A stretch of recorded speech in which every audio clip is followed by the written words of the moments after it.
नमस्कार, मैं डॉक्टर जेके और आप देख रहे हैं हेल्थ अवेयरनेस विथ जेके। आज की वीडियो में मैं आप लोगों को बताऊंगा कि झोला छाप डॉक्टर क्या होते हैं, एमबीबीएस डॉक्टर क्या होते हैं, आयुर्वेद के डॉक्टर क्या होते हैं और होम्योपैथ के डॉक्टर क्या होते हैं। सबसे पहले शुरू करते हैं झोला छाप डॉक्टर। झोला छाप डॉक्टर वो होते हैं जो कोई भी टेक्निकली कोर्स नहीं किए रहते हैं। उनके पास कोई भी टेक्निकल कोर्स नहीं होता है। वो कहीं से छोटी मोटी क्लिनिक से, कहीं नर्सिंग होम हॉस्पिटल से थोड़ा बहुत मेडिकल टर्म सीख लेते हैं और 8-10 दवाइयों का नाम सीख लेते हैं और रोग मर्ज का नाम सुन लिए और फिर इसके बाद देख लिए कि कौन से गांव में, कौन से कस्बे में कहाँ पे डॉक्टर नहीं हैं तथा वहाँ के लोग परेशान हैं, उनको चिकित्सा की ज़रूरत सबसे अधिक पड़ रही है। आउटवर्ड बैकवर्ड गांव रहते हैं, वहाँ पे वो जाके प्रैक्टिस शुरू कर देते हैं। उनका सिर्फ उद्देश्य रहता है पैसा कमाना, कहीं से भी थोड़ा बहुत पैसा कमाएं। झोला छाप डॉक्टरों को किसी भी मर्ज के कॉम्प्लिकेशन के बारे में पता नहीं रहता, इसलिए वो हर मर्ज के लिए इलाज करने के लिए तैयार रहते हैं और वो लक्षण के आधार पर सिम्टोमेटिक दवाइयाँ दे के जो भी उनको मिला 100, 50, 150, 10, 20 उतने में काम कर देते हैं। उनका कोई स्वाभिमान नहीं होता है, वो सिर्फ एक बिजनेसमैन टाइप में रहते हैं। और झोला छाप डॉक्टर जो है तो टेक्निकली उनको लैंग्वेज तो आती है, थोड़ा बहुत जानते हैं, लेकिन कोर्स वो नहीं किए रहते, डिग्री उनके पास नहीं रहती है। और उनको फेक डॉक्टर भी बोलते हैं, मतलब फर्जी डॉक्टर जिनको बोलते हैं, वही झोला छाप डॉक्टर होते हैं। आजकल निजी एम्बुलेंसों में बहुत से ऐसे डॉक्टर चलने लगे हैं। लगभग एमपी में जहाँ जहाँ एम्बुलेंस चलती हैं, निजी एम्बुलेंस संचालक हैं, तो ज़्यादातर उसमें झोला छाप डॉक्टर रहते हैं, यानी फेक डिग्री वाले। या तो उनके पास कोई टेक्निकल डिग्री नहीं है या वो कहीं से डिग्री की व्यवस्था कर लिए हैं, यदि उनकी डिग्री की जांच की जाए, ये तो गवर्नमेंट की लापरवाही है, जबकि जांच करनी चाहिए। यदि उनकी डिग्री की जांच की जाए तो सब फ्रॉड डिग्री है।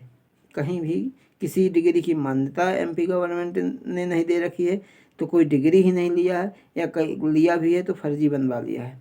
तो ये होते हैं झोला छाप डॉक्टर। अब आते हैं एमबीबीएस, आयुर्वेद और होम्योपैथ वाले। तो ये तीनों जो हैं बैचलर कोर्स किए हुए डॉक्टर होते हैं। इनका 4.5 साल का कोर्स होता है और 1 साल का इंटर्नशिप होती है। एमबीबीएस डॉक्टर जो होते हैं वो एलोपैथी चिकित्सा पद्धति से संबंध रखते हैं। जो अभी मॉडर्न चिकित्सा पद्धति चल रही है, आयोग उनको एलोपैथी चिकित्सा पद्धति करने के लिए रजिस्ट्रीकृत करता है। आयुर्वेद का डॉक्टर जो होता है यानी बीएएमएस, उसको आयुर्वेद का आयोग आयुर्वेद पद्धति से चिकित्सा करने के लिए पंजीकृत करता है। तथा होम्योपैथ जो बीएचएमएस डॉक्टर होता है, उसको आयोग द्वारा होम्योपैथी चिकित्सा पद्धति से इलाज करने के लिए पंजीकृत किया जाता है।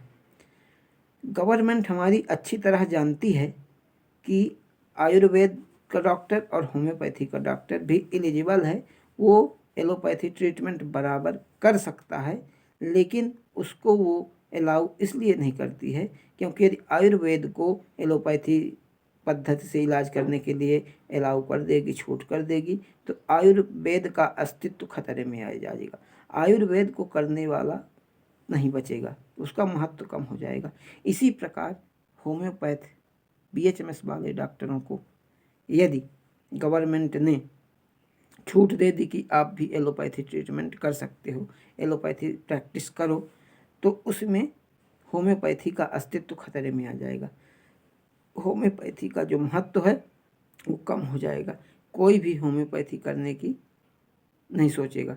इसलिए आयुर्वेद और होम्योपैथी वालों के ऊपर गवर्नमेंट ने बैन लगा रखा है कि आप आयुर्वेद पद्धति से इलाज करो और होम्योपैथ वाला होम्योपैथ पद्धति से इलाज करे। जबकि एमबीबीएस वाला भी, बहुत से एमबीबीएस ऐसे हैं और बहुत से डॉक्टर हैं जो बहुत सी आयुर्वेद दवाइयाँ हैं, सिरप हैं, टेबलेट हैं, वो एलोपैथी के डॉक्टर यूज करते हैं, जबकि उनको अलाउ नहीं रहता। देखिए, यदि गवर्नमेंट को ये पता ना होता कि आयुर्वेद और होम्योपैथ, बीएएमएस और बीएचएमएस किसी भी ट्रीटमेंट के लिए सक्षम है, तो वो फिर अभी पिछले वर्ष आपने देखा है कि कोविड महामारी जब आई है तो आंख बंद करके आयुर्वेद और होम्योपैथी चिकित्सकों की नियुक्ति गवर्नमेंट ने की थी। फिर कहाँ गया? यदि गवर्नमेंट को न पता होता कि ये लोग एलोपैथी मैनेजमेंट कर सकते हैं, तो कैसे नियुक्ति करता?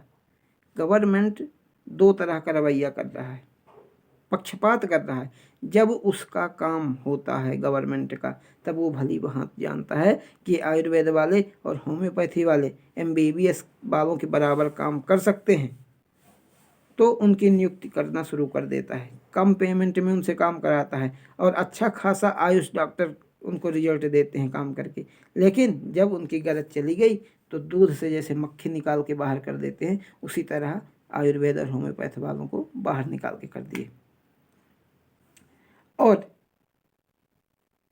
जब इनकी ज़रूरत पड़ती है तब फिर कोई क्राइटेरिया नहीं कि आयुर्वेद पद्धति से है कि होम्योपैथी पद्धति से है, तब उनको पता है कि ये सब कुछ मैनेज कर लेंगे और नियुक्ति कर देते हैं। आज मैं आपको बता रहा हूँ कि ऑल ओवर इंडिया में जितने हायर सेंटर हैं, प्राइवेट हॉस्पिटल जितने खुले हैं, trauma centre, multi specialist, private मैं निजी हॉस्पिटल की बात कर रहा हूँ, वहाँ पे 90% आयुर्वेद और होम्योपैथी वाले डॉक्टर पूरा संभाल रहे हैं। जितने आरएमओ हैं, आईसीयू इंचार्ज हैं, आईसीयू में ड्यूटी कर रहे हैं डॉक्टर, वो आयुर्वेद और होम्योपैथी के ही हैं। तो यदि आयुर्वेद और होम्योपैथी को एलोपैथी का नॉलेज ना होता तो कैसे संभालते? ये गवर्नमेंट भली भांति जानता है, क्योंकि होम्योपैथी वाला पूरे एमबीबीएस वालों का कोर्स पढ़ता है। सिर्फ उसके 2 स्पेशली अलग सब्जेक्ट रहते हैं जो उसको होम्योपैथी में कैटेगराइज करते हैं, होम्योपैथी के 2 सब्जेक्ट। इसी प्रकार आयुर्वेद वाला भी आयुर्वेद का स्पेशलिस्ट आयुर्वेद के सब्जेक्ट पढ़ता है, जबकि एमबीबीएस वाला ना तो आयुर्वेद की पढ़ाई करता है ना होम्योपैथी की पढ़ाई करता है। यदि एमबीबीएस वाले डॉक्टरों में दम है तो जितने सुपर स्पेशलिटी हायर सेंटर निजी हॉस्पिटल खुले हैं, बिना आयुर्वेद और बिना होम्योपैथी के मदद के चला लें, तो मैं उनको बोलूँगा कि हाँ उनमें दम है, वो सुपीरियर हैं। लेकिन उनमें हिम्मत नहीं है, क्योंकि कोई भी डॉक्टर एमबीबीएस बस यदि कर लिया है तो आयुर्वेद और होम्योपैथी की बराबरी करने में उतना सक्षम नहीं है। और जहाँ कहीं ज़रूरत पड़ेगी तो आयुर्वेद और होम्योपैथी वाला उनसे आगे होगा ही।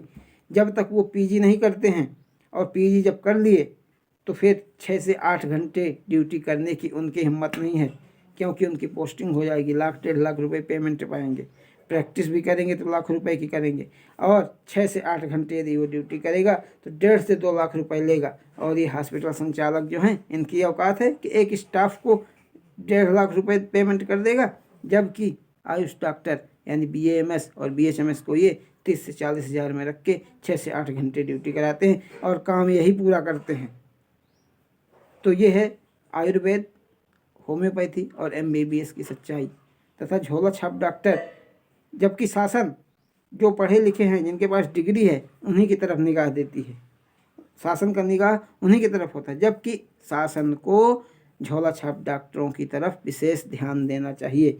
झोला छाप डॉक्टर गांवों कस्बों में प्रैक्टिस करते हैं, निजी एम्बुलेंस में अपनी सर्विस देते हैं, और वो स्थान देख लेते हैं कि कहाँ पे चिकित्सा की ज़रूरत है और डॉक्टर वहाँ पे नहीं जा पा रहे, वहीं स्थान पे वो जमे रहते हैं, जबकि रियलिटी में उनके पास कोई टेक्निकली डिग्री नहीं होती। आप लोगों से निवेदन है कि मेरे चैनल को सब्सक्राइब कर लें तथा मेरे वीडियो को ज़्यादा से ज़्यादा शेयर करें, ताकि ये जानकारी हर आम इंसान तक पहुँचे और वो जागरूक हो सके, ये जाने कि क्या होता है आयुर्वेद वाला, क्या होता है होम्योपैथ वाला तथा क्या होता है एमबीबीएस वाला। आशा है मेरे वीडियो द्वारा आपको समझ में आ गया होगा बहुत सी चीज़ें। धन्यवाद।